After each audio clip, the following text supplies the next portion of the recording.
This is not the seed. This is the husk. Tell you. Bless her. $200. $200. Don't understand. I just wonder. I just don't understand how you can let this come on my family. For decades, Kenneth Copeland built one of the most powerful ministries in the world. Millions watched his broadcasts. Thousands attended his events. His message of faith, healing, and prosperity reached people across the globe. But behind the packed conferences and loyal supporters, something unusual has been happening. Some longtime followers have quietly walked away. Not with public announcements, not with dramatic exits. They simply left. And the reasons they give point to a story far bigger than most people realize. From private jets and financial scrutiny to failed prophecies and growing questions about trust, the controversy surrounding Kenneth Copeland may be deeper than it first appears. So why are people leaving? And what are former supporters saying that current members may never hear? At the heart of Kenneth Copeland's ministry is a teaching that has inspired millions and divided Christians for decades. It's commonly known as the prosperity gospel. The basic idea sounds simple. God wants believers to prosper, not only spiritually, but physically, financially, and emotionally as well. According to this teaching, faith is more than belief. Faith is a force that can shape circumstances. Words matter. Confession matters. Giving matters. And if a believer faithfully follows God's principles, blessings can follow. For many supporters, this message was life-changing. People struggling with debt found hope. Those facing illness found encouragement. Families dealing with hardship found a reason to keep believing. In a world filled with bad news, the message was positive, uplifting, and empowering. That helps explain why Kenneth Copeland's audience grew so quickly. But as the ministry expanded, so did the criticism. Many pastors, theologians, and Christian leaders began raising concerns. Their argument wasn't that God blesses people. It was something more specific. They questioned whether financial success should be presented as evidence of strong faith. They questioned whether poverty, sickness, or hardship could sometimes be unfairly linked to a lack of faith. And they worried that vulnerable people might give money expecting miracles that never arrive. The debate became one of the biggest theological battles in modern Christianity. On one side were supporters who believed Copeland was teaching biblical principles of faith and abundance. On the other side were critics who argued that the message distorted core Christian teachings about suffering, sacrifice, and perseverance. For years, the disagreement remained mostly inside churches, conferences, and theological circles. Then something happened.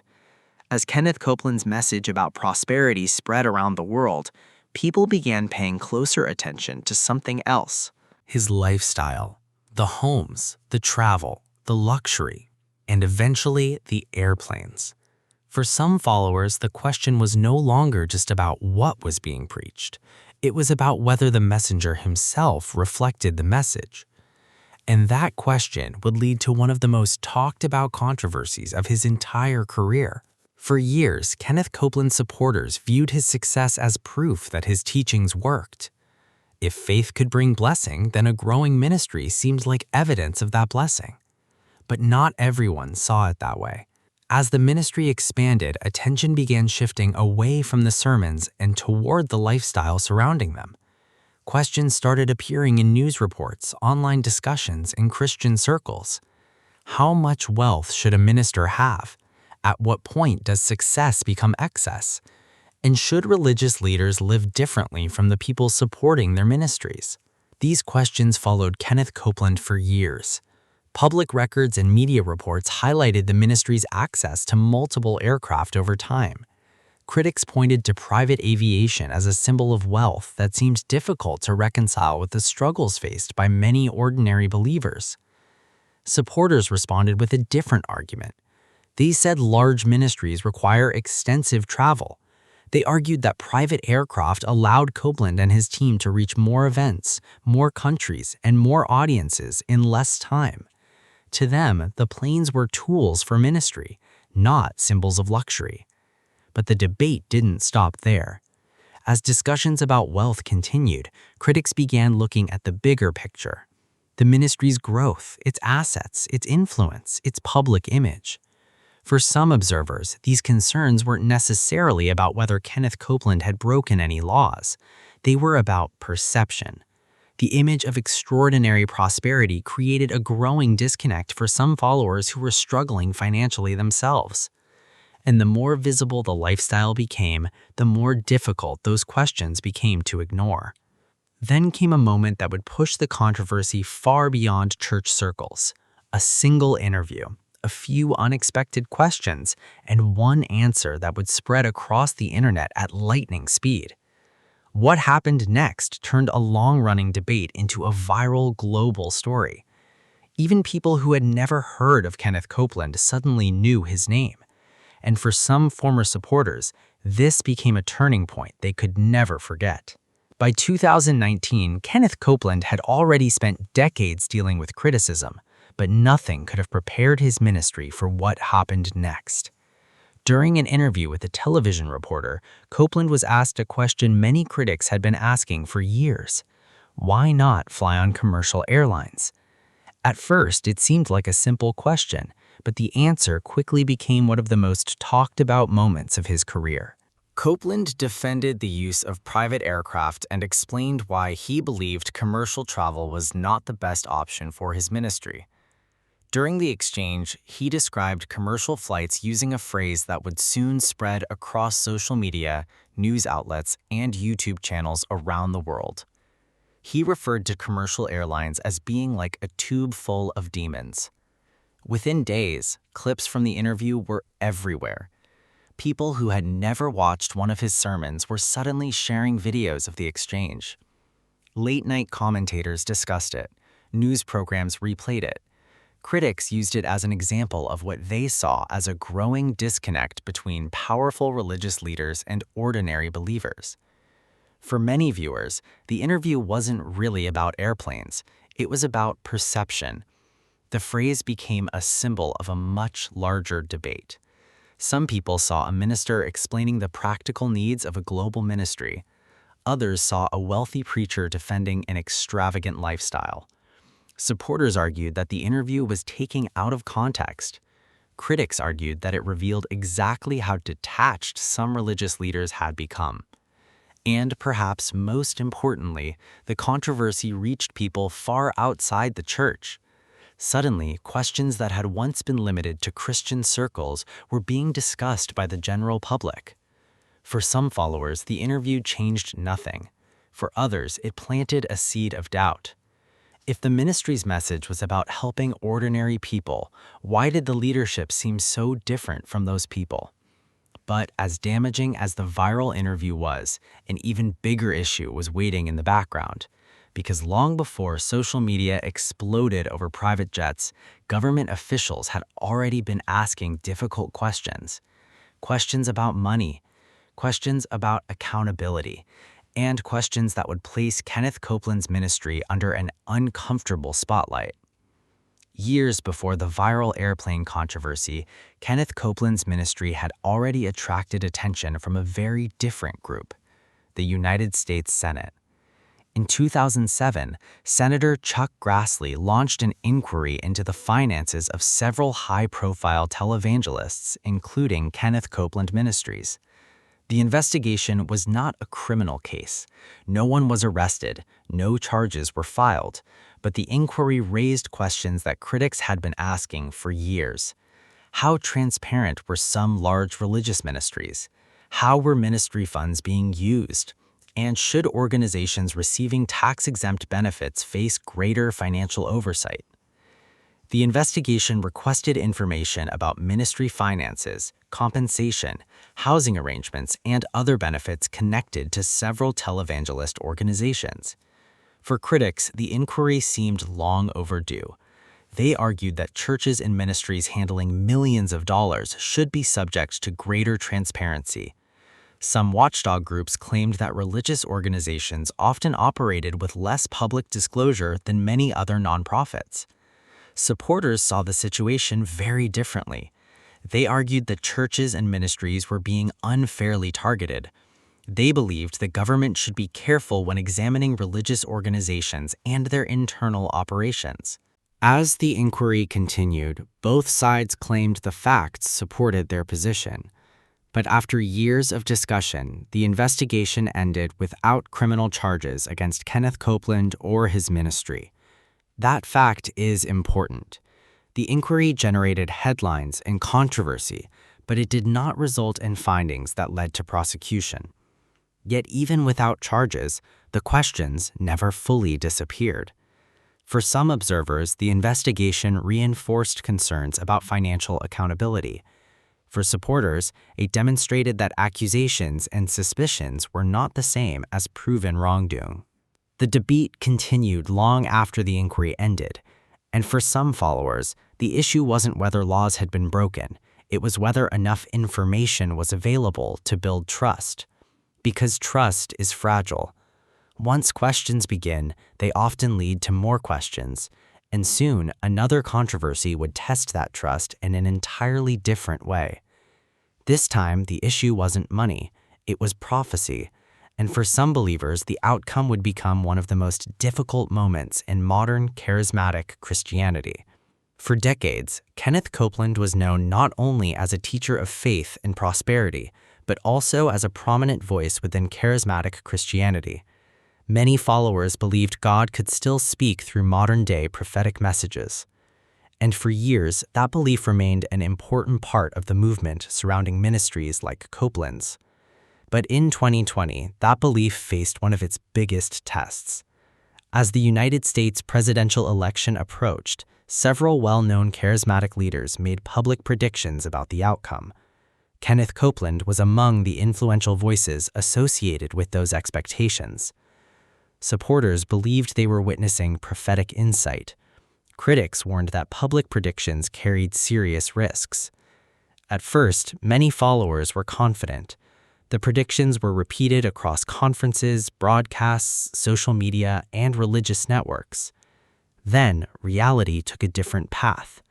When events unfolded differently than many expected, confusion quickly spread.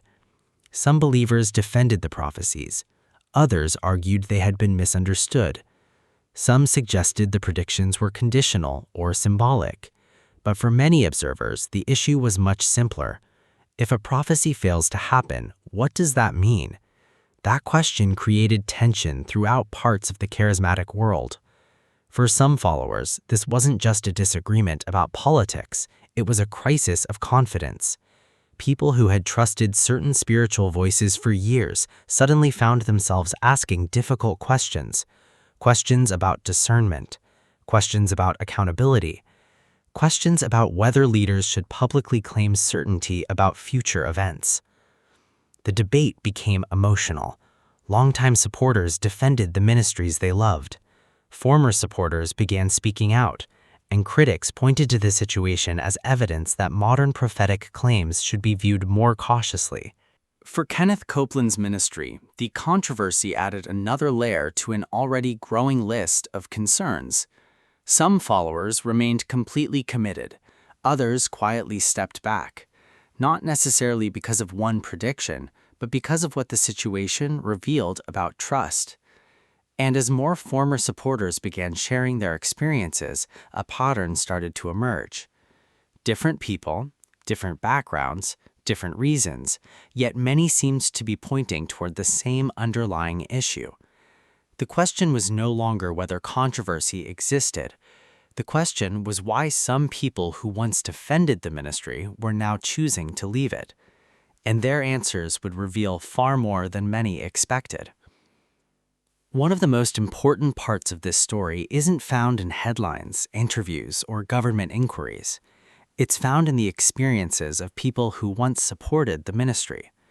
Over the years, former followers have shared their reasons for stepping away through blogs, videos, podcasts, social media posts, and public discussions. Not all of them left for the same reason, and not all of them became critics. In fact, some still respect Kenneth Copeland while disagreeing with certain teachings. But when their stories are compared, several common themes appear again and again. The first is theology. Some former supporters say they gradually became uncomfortable with prosperity-focused teachings. Over time, they began questioning whether financial blessing was being emphasized too heavily. Others said they struggled with the idea that faith alone could explain why some people prosper while others continue facing hardship. A second concern involved lifestyle. For these individuals, the issue wasn't necessarily that Kenneth Copeland had access to wealth. It was the contrast between the ministry's message and the public image of extraordinary success. Some felt that gap became harder to ignore as the years passed. Then there was the issue of trust. For many former followers, this became the biggest factor of all. Some pointed to the private jet controversy. Others pointed to financial transparency debates. Still others pointed to prophetic claims that failed to unfold as expected. Each person had a different story, yet many described a similar process. First came a question, then another, then a growing sense of uncertainty.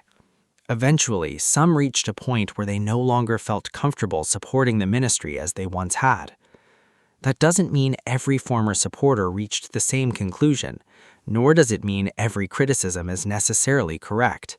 But it does help explain why some members quietly drift away rather than making dramatic public exits.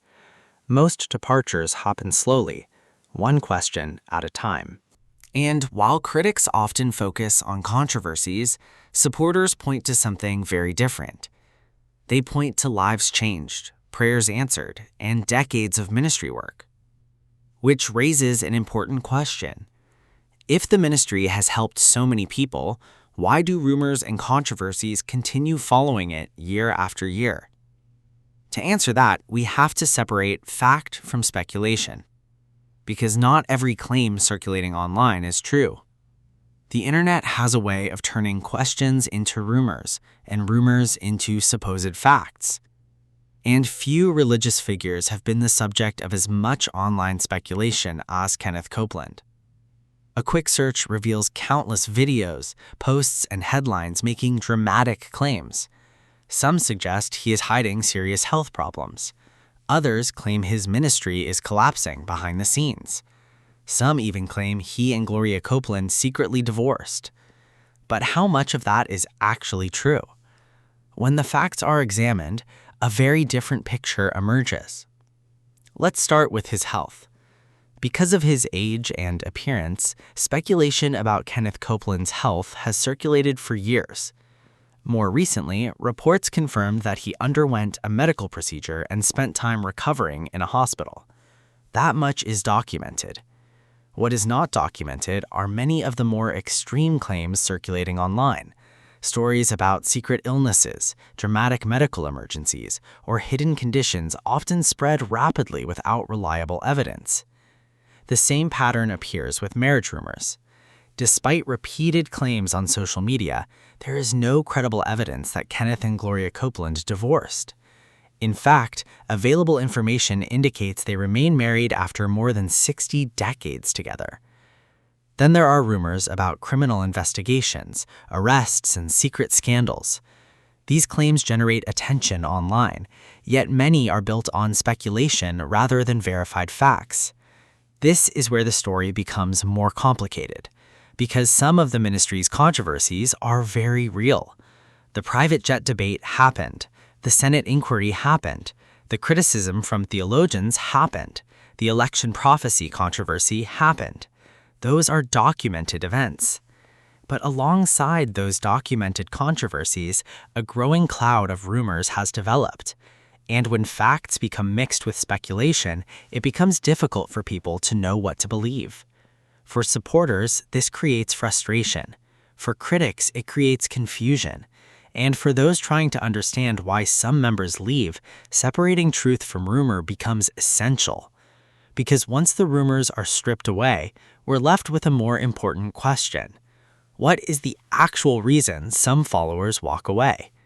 And the answer may have less to do with scandals than many people think. After examining the controversies, the criticism, the investigations, the prophecies, and the rumors, a pattern begins to emerge. And surprisingly, it isn't really about airplanes. It isn't about headlines, and it isn't even about a single controversy. For many former supporters, the issue appears to come down to one word: trust. Trust is the foundation of every ministry. People trust leaders to teach truth. They trust ministries to use resources wisely. They trust spiritual guidance when making important decisions about their lives. And once that trust begins to weaken, even small concerns can start to feel much larger. For some former followers, the prosperity message raised questions. For others, it was the ministry's wealth. Some struggled with the private jet controversy. Others were troubled by debates surrounding prophecy and public predictions. On their own, any one of these issues might not have been enough to cause someone to leave. But when multiple concerns begin stacking on top of one another, confidence can slowly erode. What's important to understand is that many people who leave don't do so overnight. There is rarely a single dramatic moment. Instead, the process often unfolds quietly. A sermon raises a question, a headline creates doubt, a controversy prompts reflection. Months turn into years, and eventually, some people decide to step away. Yet that is only one side of the story, because while some followers have left, many others have stayed, and they point to an entirely different set of facts. They point to lives they believe were transformed, families they believe were helped, teachings that strengthened their faith, and ministry work that has continued for decades. This is what makes the Kenneth Copeland story so difficult to reduce to a simple conclusion. The same ministry that some people leave is the same ministry others continue to defend passionately, which means the final answer isn't as clear-cut as critics or supporters might hope.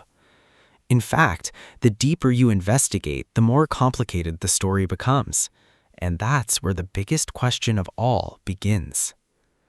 So why are members secretly leaving Kenneth Copeland's ministry? After looking at the evidence, there doesn't appear to be one single answer. Some former supporters point to prosperity teachings. Others point to wealth and lifestyle concerns. Some mention the private jet controversy.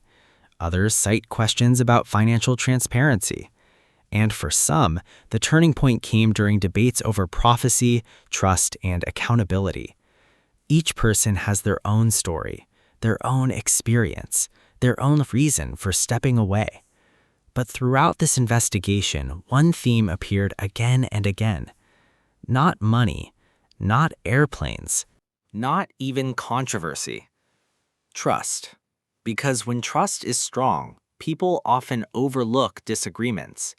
When trust weakens, even small concerns can become impossible to ignore. Yet there is another side to this story that cannot be ignored. Despite decades of criticism, Kenneth Copeland's ministry continues to operate on a global scale. His broadcasts still reach audiences around the world. His conferences still attract attendees. His books continue to circulate, and countless supporters remain convinced that his teachings have helped change lives for the better. That reality creates a tension that has never fully gone away.